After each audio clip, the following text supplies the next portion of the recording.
Comment ça va? Bon, moi ça va pas trop, mais c'est pas grave. Et vous, ça va? J'ai pas mis de cils. C'est que les miens. Est-ce que ça suffit pour le live d'aujourd'hui? Vous inquiétez pas, les affaires d'aujourd'hui, elles vont vite me réveiller. Si je l'étais pas, ça va vite me réveiller. Et je vais faire un live sous la couette, de ces quatre, parce que c'est très bizarre ce que je viens de dire, mais je pense que vous avez compris. Bon, j'ai des nouveaux ongles. Ça va? Alors évidemment, fallait que celui-là, il ait le... C'était obligatoire. En fait, c'est plus parlant quand... Voilà. Il y a un génocide au Congo en ce moment, qui est causé par le Rwanda, si j'ai bien compris. Et moi, je vais vous parler de trucs qui vont vous déprimer encore plus. Donc, merde. En fait, on est en 2023. Tu sais, on croit qu'on a appris de certaines choses, de nos conneries, du passé. Walou. On continue de faire la même chose. J'ai envie d'aller sur une autre planète. Mais toute seule, parce que sinon... Bon, je vais arrêter de me plaindre. Y a des stars qui vous ont touché, dont la mort vous a touché particulièrement. Moi, franchement, la vérité, Michael Jackson. J'avoue, j'ai pleuré quand même. Alors, notre première affaire, en fait, c'est une update. Un mec dans le Val d'Oise qui avait agressé sexuellement, on m'entend bien, deux femmes âgées, mais très âgées, et il y en avait une qui était morte. Après, à la suite de son agression, on se rappelle. Petite update, je la lis, ça va être assez rapide. Les deux agressions sexuelles ont eu lieu le 14 octobre, le mois dernier, au sein du service de gériatrie de l'hôpital Victor Dupuy.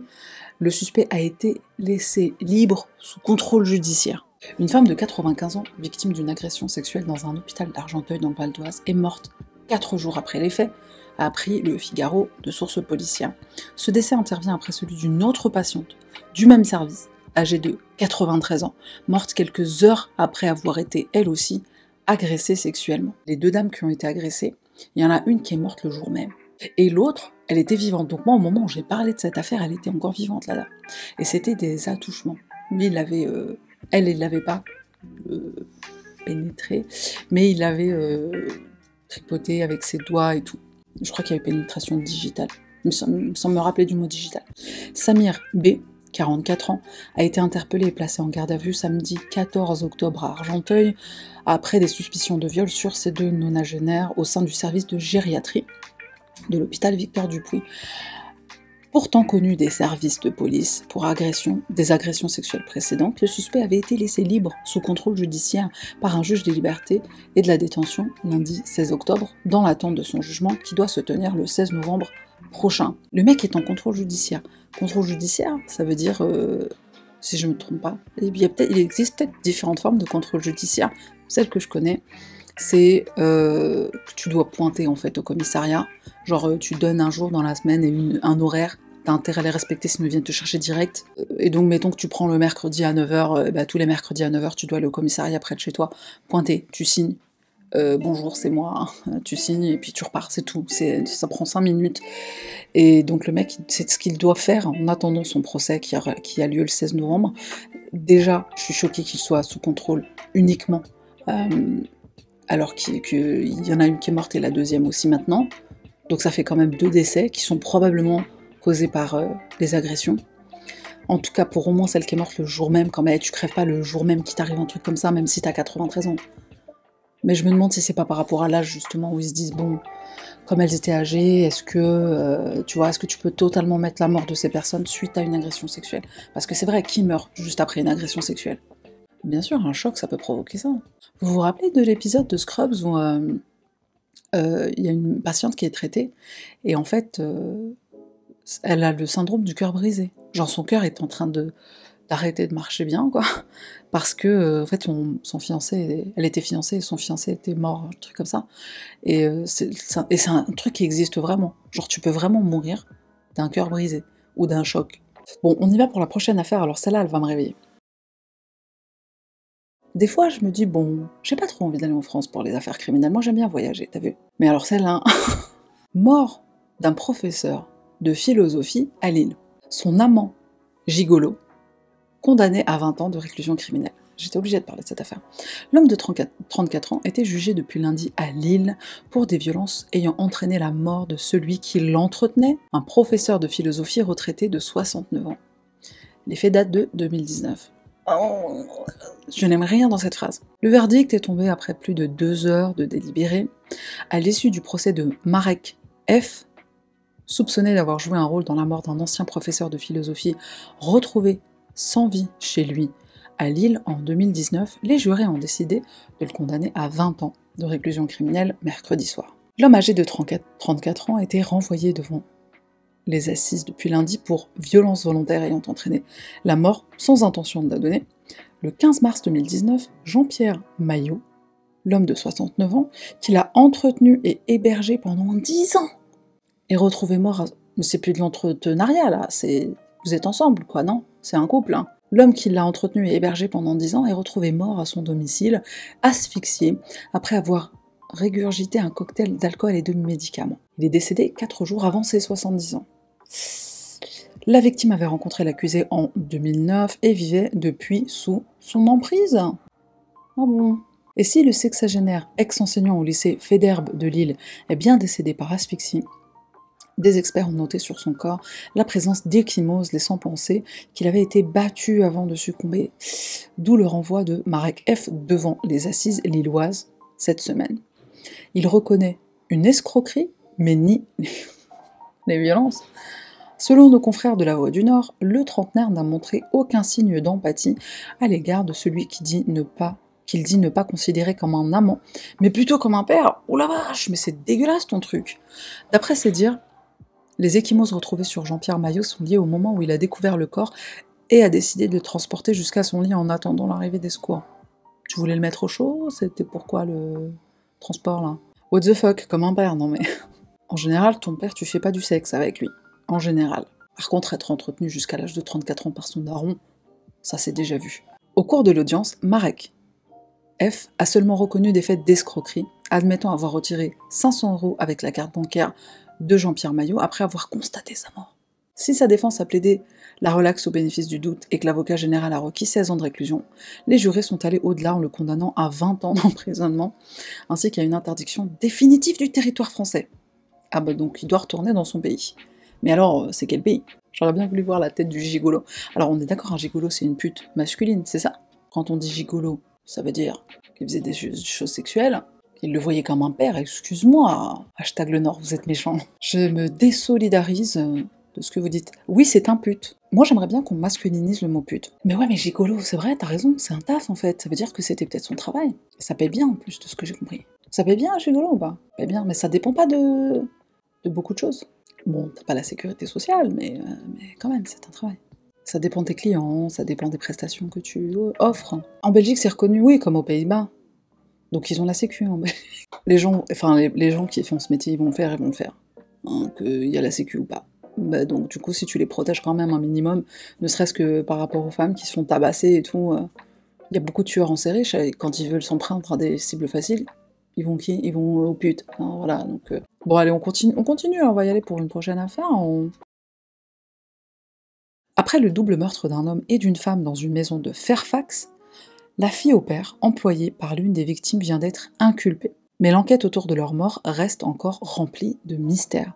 6 mois après le meurtre de Joseph Ryan, 39 ans, Christine Banfield, 37 ans, dans une résidence située dans le comté de Fairfax aux États-Unis, la jeune fille au père employée par la trentenaire vient d'être arrêtée. Elle est poursuivie pour meurtre, comme le rapporte la police au cours d'une conférence de presse qui s'est tenue ce jeudi 19 octobre. Donc j'ai des petites photos. Voici une photo de la maison où le double drame a eu lieu. Alors voici le couple en question. Et Juliana. Juliana Pérez Magalhães est une jeune femme de 23 ans, originaire du Brésil. Elle est inculpée à ce stade pour le meurtre de Joseph Ryan, mais les enquêteurs continuent leurs investigations pour savoir s'ils peuvent la rallier également à la mort de Christine Banfield. Cette dernière a été tuée à coups de couteau dans le haut du corps, tandis que Joseph Ryan a été abattu d'une balle. Les deux victimes se connaissaient, mais c'est pas mari et femme, je crois que c'était le couple qui avait été tué. Non, c'est pas le couple, mais c'est la... Donc là-haut, c'est le couple, et donc c'est la femme qui est morte. Et en bas, c'est l'autre homme qui a été tué, et qui connaît l'autre victime. C'est trop chelou, cette histoire. Les deux victimes se connaissaient, mais les enquêteurs n'ont pas donné plus de détails sur leur relation. Ok. Quand les policiers sont arrivés sur place, la patronne de la jeune fille au père était encore vivante, mais a succombé à ses blessures en arrivant à l'hôpital. Une version qui ne tient pas. Les faits remontent au 24 février dernier. Ce jour-là, les secours sont appelés pour intervenir dans une maison luxueuse. C'est la jeune fille au père qui a passé l'appel en indiquant qu'une de ses amies avait été blessée. Quelque temps après ce premier appel, le mari de Christine Banfield a appelé les secours à son tour, affirmant qu'un homme inconnu était entré dans sa maison et qu'il avait poignardé sa femme. Il a ensuite indiqué qu'il avait tiré sur l'inconnu Joseph Ryan. Pourtant, ces déclarations ne collent pas avec la scène de crime, puisqu'aucune trace d'effraction n'a été relevée dans la maison. Il a également été prouvé que le mari de la victime se trouvait à l'extérieur de la maison lorsque le crime a eu lieu. Si au départ le mari de la victime était le principal suspect dans cette affaire, c'est finalement la jeune fille au père qui a été inculpée. Grâce à des preuves médico-légales et à de multiples entretiens, les enquêteurs ont déterminé que la jeune fille au père, Juliana, avait tiré sur Joseph Ryan. Pour l'heure, rien n'indique que le mari de la victime a été poursuivi pour fausse déclaration à la police. De son côté, la jeune fille au père est détenue à la prison de Fairfax en attendant les suites de cette affaire. Les policiers s'intéressent notamment au mobile du meurtre. Peut-être que le mari et la fille au père avaient une relation, et peut-être que c'était la meuf, la femme, la maman, qui avait une relation avec le fameux inconnu qui arrive. Mais qu'est-ce qui s'est passé? C'est vraiment bizarre cette histoire, j'ai hâte d'en avoir le fin mot. Le mari, il a menti. Je suis désolée, c'est qu'il y a un truc à cacher. Tu mens pas si tu n'as rien à cacher. Fille au père, tout le monde sait ce que c'est. Qui a déjà été fille au père ou garçon au père? J'ai été fille au père en Angleterre. Père, autre, autrui. Bentness, quoi. C'est comme ça qu'on dit en arabe. C'est pas notre fille. Mais c'est la fille de quelqu'un. Elle m'a choquée, cette affaire, quand même. Il doit y avoir du sexe là-dedans, j'en suis sûre. Il doit y avoir du sexe. De la gigolance, je ne sais pas. De la puterie masculine, peut-être. Je ne sais pas. J'arrête mes conneries. Allez, on continue, on y va pour la prochaine affaire, vous êtes prêts? Comment ça se passe? Alors, celle-là, bon, parce que j'étais censée faire ce direct mercredi, juste après, enfin le lendemain d'Halloween. Et donc je me suis dit, bon, ça peut être intéressant. Des archéologues polonais ont découvert les restes d'un enfant du XVIIe siècle cadenassé sur sa tombe pour l'empêcher de ressusciter. Une découverte qui met en lumière la croyance aux vampires à l'approche d'Halloween. Donc, l'article j'avais trouvé juste avant Halloween. Les ossements de l'enfant de 6 ou 7 ans sont la découverte la plus récente dans un cimetière du village nord de Pienne, datant d'une époque où les fantômes, les zombies et autres apparitions surnaturelles étaient plus que de simples options de déguisement. Ça, c'est le squelette, le véridique vrai squelette de l'enfant. Tu cadenasses un enfant. Attends, j'ai une photo du cadenas. C'est un cadenas quand même hyper sexy parce qu'il est en forme triangulaire. Je n'avais jamais vu de cadenas en forme triangulaire. Mais c'est un grand enfant par contre, hein, je trouve. Hein. Pour 12 ans, là... C'était 12 ans? Attends. 6 ou 7 ans? Mais il mangeait quoi? Des yaourts à longueur de journée? Il s'agit d'un cimetière pour les personnes rejetées qui étaient certainement redoutées après leur mort. Et peut-être aussi pendant leur vie, qui étaient soupçonnées d'avoir eu des contacts avec des forces impures, des personnes qui se comportaient également différemment d'une manière ou d'une autre. Qu'est-ce qui faisait de particulier cet enfant pendant ses 6 ou 7 années de vie pour qu'on le craigne, au point où on s'est dit, lui, faut pas qu'il revienne après sa mort. 6-7 ans! Mais moi je me dis, ça se trouve, le pauvre il était peut-être autiste, ou tu sais, un truc reconnu aujourd'hui, enfin un truc qu'on a compris quoi aujourd'hui. L'enfant a été enterré face contre terre avec un cadenas triangulaire en fer sous le pied, dans le but de l'empêcher de s'asseoir et de quitter sa tombe pour se régaler des vivants. Ce sont des gens qui, si c'était fait intentionnellement, avaient peur d'entrer en contact avec ces gens parce qu'ils risquaient de mordre ou de boire du sang. Ah donc vraiment le truc du vampire. La tombe de l'enfant a été profanée à un moment donné après l'enterrement et tous les os ont été retirés, à l'exception de ses 2 jambes. Les archéologues ont découvert d'autres méthodes utilisées pour arrêter les morts vivants. D'étranges pratiques ont été trouvées dans certaines sépultures. Il y avait aussi un grand nombre de tombes avec des pierres qui étaient également censées protéger le défunt, placées à divers endroits, par exemple sur le coude, sur le larynx ou sur le cou. Alors on y va pour la prochaine affaire qui nous emmène à Philadelphie. #Rocky. Pendant près de 15 ans, un ancien policier désormais à la retraite a agressé des dizaines de femmes et d'enfants à Philadelphie. Visé par 218 chefs d'accusation au total, il risque plus de 1300 ans de prison. Il encourt plus de 1300 ans de prison. Patrick Heron, un policier à la retraite originaire de Philadelphie, a comparu ce vendredi 20 octobre devant le tribunal. Il était poursuivi pour plus de 200 chefs d'accusation pour des agressions sexuelles et des viols sur des enfants et des femmes. Ce vendredi, il a plaidé coupable de contact illégal avec un mineur, d'abus sexuels sur mineur, de rapports sexuels déviants et involontaires, d'enlèvement d'un mineur, attentat à la pudeur et harcèlement criminel. Selon les documents judiciaires, il est accusé d'avoir abusé et agressé des dizaines de femmes et de fillettes, de les avoir prises en photo et en vidéo sans leur consentement et d'avoir tenté de faire taire les témoins des agressions en les intimidant par le biais de son statut de policier. Au cours de l'audience, une vidéo a été diffusée montrant l'ancien policier dans sa voiture de patrouille avec une femme à l'arrière. Sur les images, la cour a vu l'agent inciter la jeune femme à consommer de la drogue avant de l'agresser sexuellement. Le quinquagénaire était déjà derrière les barreaux au moment de son nouveau procès. En juin, il avait été condamné pour agression sexuelle sur mineur avant que la justice ne découvre les dizaines d'autres crimes qu'il avait commis entre 2005 et 2019. Face aux 218 accusations qui pesaient contre lui, l'homme encourait 1300 ans de prison. Finalement, un accord a été trouvé, il a plaidé coupable pour certaines affaires pénales, il a été condamné à 15 et 40 ans de réclusion criminelle. Pour la superviseure de l'unité des enquêtes spéciales, cette décision évite aux victimes et aux témoins d'avoir à témoigner lors d'un procès qui pourrait les traumatiser davantage. Selon ces déclarations relayées par Fox News, les survivantes ont d'ailleurs exprimé leur soulagement de savoir que leur agresseur avait été tenu responsable de ces actes et qu'il ne pourrait plus faire de nouvelles victimes. Il a sévi quand même pendant des années. Moi, ce qui me choque, c'est qu'entre 2005 et 2019, ça fait quand même une longue tranche horaire pour faire ce genre de choses, sans que personne n'ait jamais rien dit avant. On y va pour la prochaine. Une réunion du conseil scolaire s'est transformée en débat houleux lorsqu'un parent a exprimé son désaccord avec les changements proposés au code vestimentaire de l'école. Cet incident met en lumière la complexité de l'élaboration de politiques scolaires qui tiennent compte des différents points de vue des parents. Un père de famille, Aira Latam, a protesté de manière spectaculaire en se déshabillant pour porter une tenue révélatrice pendant la réunion.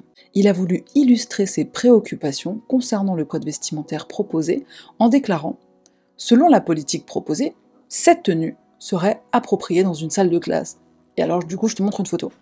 Boum. Donc voilà, le daron il est venu habillé comme ça au conseil d'école de je sais pas quoi. Selon la politique proposée, cette tenue est appropriée dans une salle de classe, dit-il. Selon NBC, les discussions sur la révision du code vestimentaire ont commencé en mai avec une nouvelle proposition de politique suggérant que les vêtements devraient couvrir toutes les parties intimes du corps et les sous-vêtements, à l'exception des ceintures et des bretelles. Contrairement aux règles précédentes établies en 2001, la politique proposée permettrait aux élèves d'exposer leur poitrine et leur ventre. Monsieur Latam, père de 4 enfants, scolarisé dans le district, craint que le nouveau code vestimentaire n'entraîne des distractions inutiles dans la salle de classe. Il a expliqué que cette politique ne favorise pas un environnement de classe sûr et crée une pression inutile sur les enseignants en raison de son imprécision. J'ai une autre photo. Il est sexy le daron. Certains membres du conseil scolaire sont favorables au maintien d'un code vestimentaire plus modeste. Selon eux, cette approche préparerait les élèves au monde du travail et encouragerait le respect de soi. Ils ont également fait part de leurs inquiétudes, déclarant que le code vestimentaire proposé ressemblait à celui d'une piscine publique, exigeant simplement que les élèves couvrent leurs sous-vêtements. De l'autre côté du débat, Tiffany Schulz, présidente du conseil d'administration de l'école, a soutenu que le code vestimentaire existant ciblait de manière disproportionnée les élèves de sexe féminin. Ah, c'est toujours nous. Selon elle, le code exige que les filles se couvrent pour éviter de gêner les autres. On gêne. Oh, désolé, mais nichon, il te gêne. Ce qu'elle juge erroné. Madame Schulz a souligné qu'il était important que les enseignants se concentrent sur l'enseignement plutôt que sur la tenue vestimentaire des élèves. Elle a pas tort, hein. Ah, attends, j'ai une troisième photo. Et celle-là, c'est quand même un préféré. Un autre membre du conseil d'administration a exprimé son soutien à la position de Madame Schulz. Elle a souligné que les élèves sont des enfants, pas des employés.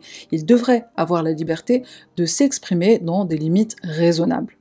Malgré la démonstration de M. Latam et le débat passionné, le conseil scolaire a voté à 3 voix contre 2 en faveur de la mise à jour du code vestimentaire, une décision qui continuera certainement à susciter des discussions et des controverses au sein de la communauté. L'incident survenu lors de la réunion du conseil scolaire met en lumière le débat actuel sur le code vestimentaire dans les écoles. Alors que certains prônent la modestie et la préparation des élèves au monde du travail, d'autres défendent une plus grande liberté d'expression. Équilibrer ces points de vue reste un défi pour les conseils scolaires du monde entier.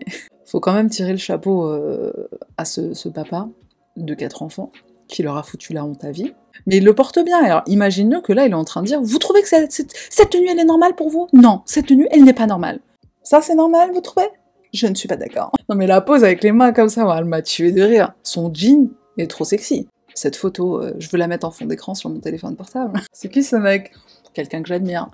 Quelqu'un qui a des cojones. Après, bon, on peut être d'accord avec lui ou ne pas être d'accord, mais je trouve que c'est bien. Il a trouvé une façon très originale de défendre son point de vue, de défendre sa position. Ah mais il en a 4 des gosses, hein, donc t'imagines bien que là il leur a foutu la honte à vie. Hein. Une photo quand elle est sur internet, c'est terminé. Il manquait juste le string, tu sais, qui monte comme ça, sur les côtés. Il a perdu malheureusement hein, son débat, hein, c'est très dommage pour lui. Mais c'était bien tenté. La choumadade. Qu'est-ce que vous en pensez des tenues vestimentaires à l'école? Dans certains pays, tu peux faire ce que tu veux.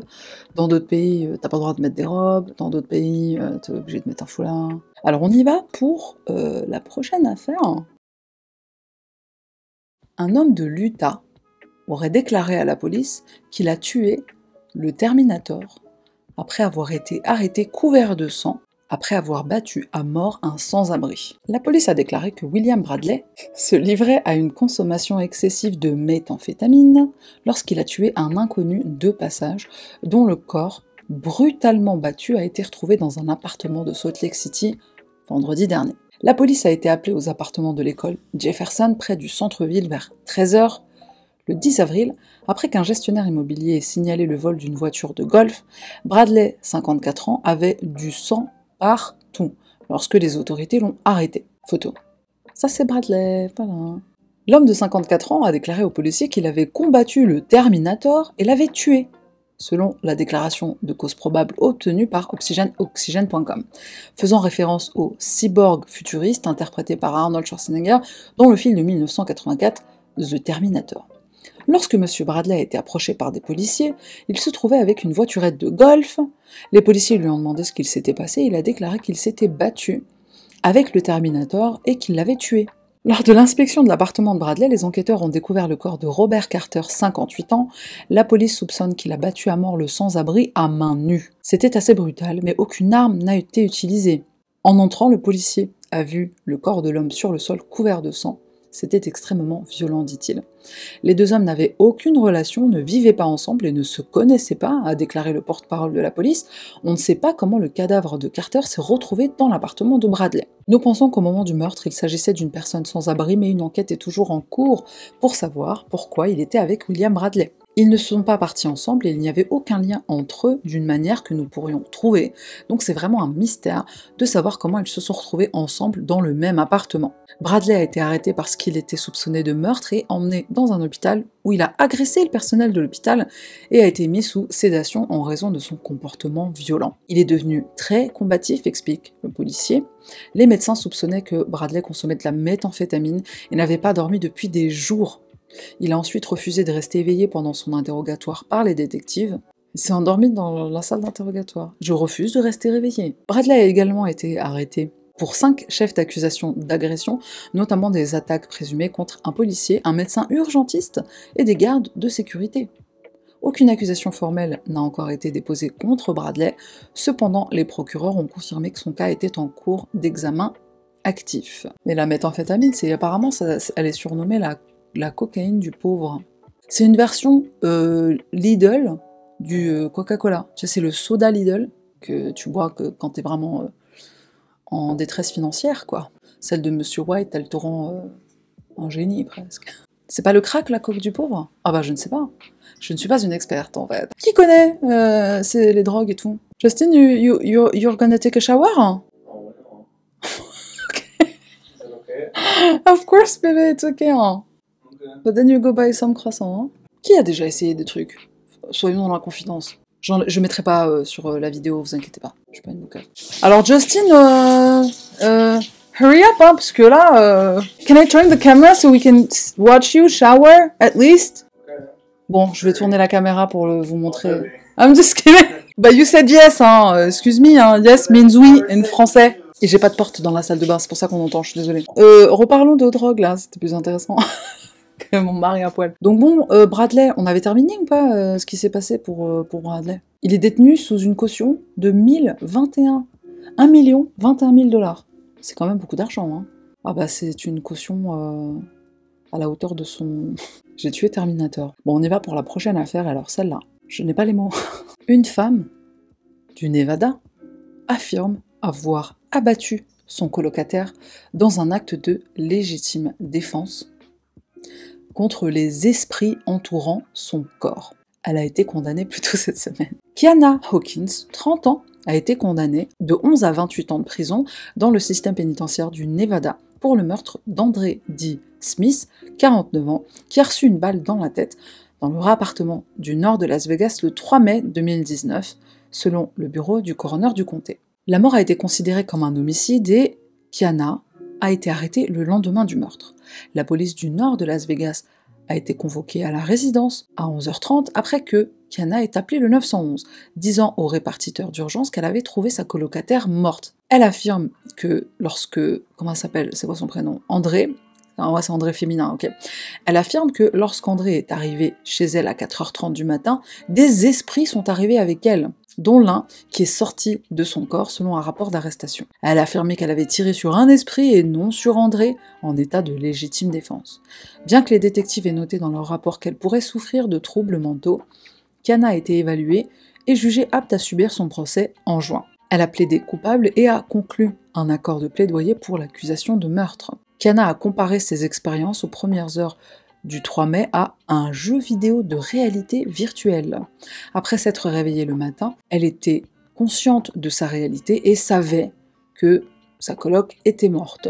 Elle avait l'impression qu'elle était pas dans la réalité, et après elle s'est réveillée, c'est la réalité aujourd'hui. Le rapport indique également que Hawkins avait initialement affirmé que l'esprit avait créé la situation pour la faire paraître coupable. Des esprits se sont ligués contre ma gueule. Ils m'ont piégée. Elle avait finalement assumé l'entière responsabilité de la mort de André Smith. Alors blâmer les esprits, c'est du jamais vu. Enfin si, c'est du déjà vu quand même, non? Elle a recyclé une excuse qui a déjà été utilisée. Débunk un peu les cas occultes. Moi j'adore ça parce que il y a beaucoup de trucs occultes et tout, c'est du mytho, mais c'est juste pour faire de la thune, pour faire soit des vues sur YouTube, soit des faux documentaires, des livres, des trucs qui... Voilà. Le paranormal, c'est pour ça que j'en fais rarement. Si c'est des histoires de possession, de djinn, de satanisme, satanisme, oui, je peux en faire, c'est intéressant. Tout ce qui est paranormal et tout, hors de question que je m'aventure à faire un truc si c'est du mytho. La plupart du temps, c'est du mytho, donc non. Puis faire des recherches et à la fin, tu te rends compte que c'est du mytho, et je fais une vidéo sur ça. I don't think so. Alors les amis, on va se quitter. Merci beaucoup à toutes les personnes qui sont là, qui sont restées jusqu'ici, jusqu'à la fin. Au revoir, à bientôt.